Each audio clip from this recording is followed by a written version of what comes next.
Hi everyone, today we're going to go back into the skies and look at a book that details the Soviet Union's first strategic bomber, which is the Myasishchev M4 and M3 Bison, written by Yefim Gordon and Dmitry Komisarov.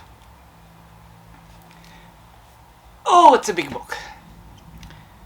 I first came across this aircraft many decades ago when I was at the Buran Traveling Expo and I saw a scale model of this plane carrying one of the orbital units and thinking, my goodness, what an unusual aircraft.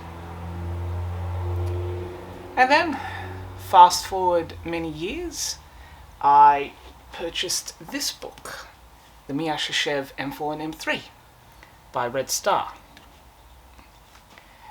And this book covered the basic details of the M4 and M3, and then last year, 2021, that Red Star book was massively expanded into the volume that we'll be looking at today, which is the one that I held up earlier. And all the photos of which you are seeing on the side belong to this much expanded edition. The Myasishchev M4 and M3 was the brainchild of its designer, and this is why they have the same name. And for the sake of my pronunciation and for the dignity of the name, I'm going to just refer to this plane as the M4 and the M3. The designer worked under Tupolev and was part of the team that reverse engineered the B-29 to become the Tupolev 4, which then developed into the Tupolev 85 and eventually the T-95 Bear, as well as the T-114 mega airliner. Myasishchev had some visionary ideas about design, engineering, and in particular the use of jet engines. We're talking about the end of World War II here, so when jet engines were in their infancy in the late 40s. There was some resistance to his ideas, but eventually a certain Joseph Stalin said to his board, let Myasishchev develop his theories with jet engines and see where that goes. And this is how he got essentially a blank check to develop his strategic bomber. And when you look at it, as no doubt you can see in the pictures above, on the ground, it's ungainly. The comparison that I can think of is like a penguin. A penguin, when it waddles on the ground, it's stumpy, it's uncoordinated, it just looks unnatural. But when a penguin is in the water, it is graceful and smooth. Likewise with this plane. On the ground, it looks unusual, squat, the way it sits down. It's got this unusual undercarriage. It's not tricycle, and we're going to come back to that in a sec. Its wings sag, and it needs to be supported by those little outlying wheels. But when you have a look at this plane in flight, it is stealthy, it is slender, it is futuristic, it is potent, it is graceful. It belongs in the air. And that is where the genius of the design comes from. Up in the skies, it is beautiful. On the ground, it is squat. This book by Schiffer Publishing is a massively expanded version of the previous Red Star version.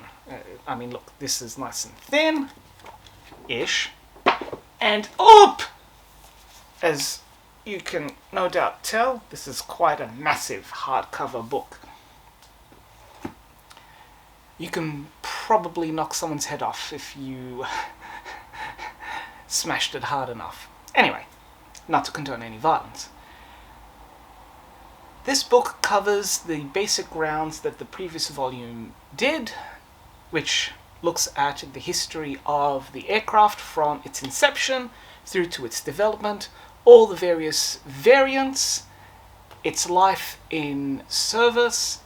It has a literal nuts and bolts look at the various components that make up the M4 and the M3, as well as their differences.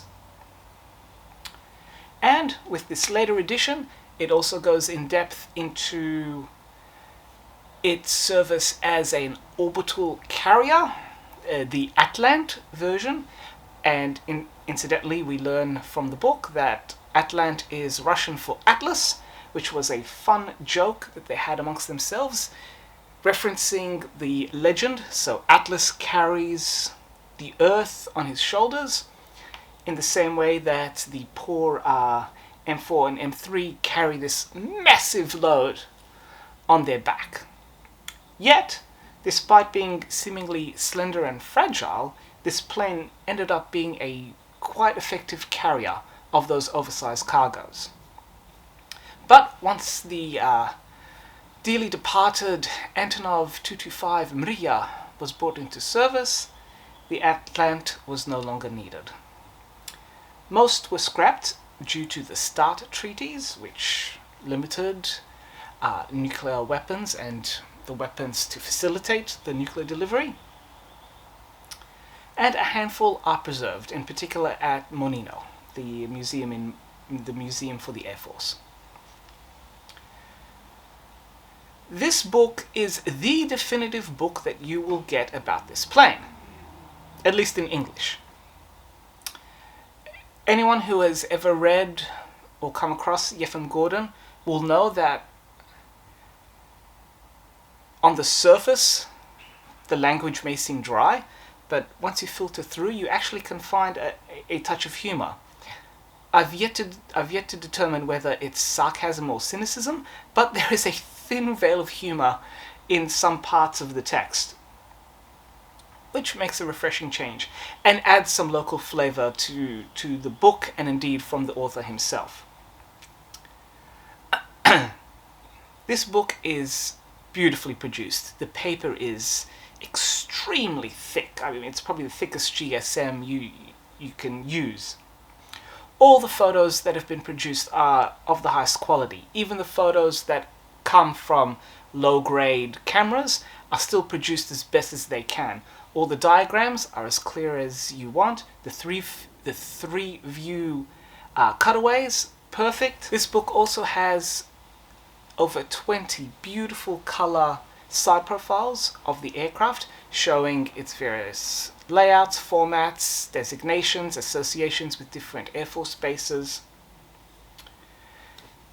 It is everything that you want for this fascinating, interesting, unusual What is aircraft. Great about this book as well is that, in addition to facts such as accident and attrition, we also get accounts from the crew who flew this aircraft and their thoughts about it. And the consensus is that while it was beautiful in flight, it was an absolute pain in the back side, landing and takeoff. The plane has an unusual undercarriage configuration. Most aircraft have a tricycle configuration with 2 wheels near each wing, plus 1 at the front, and then the plane lands accordingly. This, however, has a bicycle undercarriage where you have 2 sets of wheels, one behind the other, and then you've got the 2 little itsy-bitsy outlying wheels to help the wings once the plane lands. It took the crews a long time to understand how the plane behaved on landing and takeoff, and was also one of the reasons why many accidents occurred. But this is the detail that you don't get from other books. Most books, particularly those produced during the Cold War days, don't have the local flavor or the hindsight that books produced nowadays, and in particular this one, does. This is the definitive look at the Myasishchev M4 M3. If you want a basic technical history with the 3-view diagrams, then by all means hunt down the previous Red Star version. A lot of the text from this book has been copied over into the latest edition.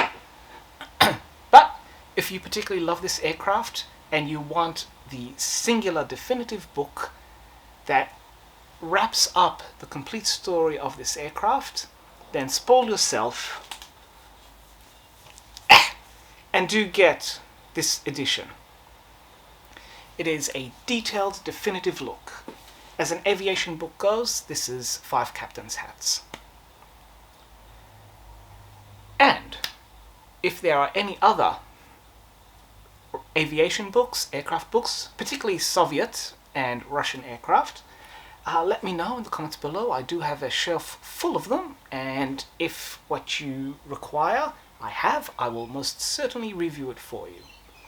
So, until next time, enjoy and happy reading, everyone.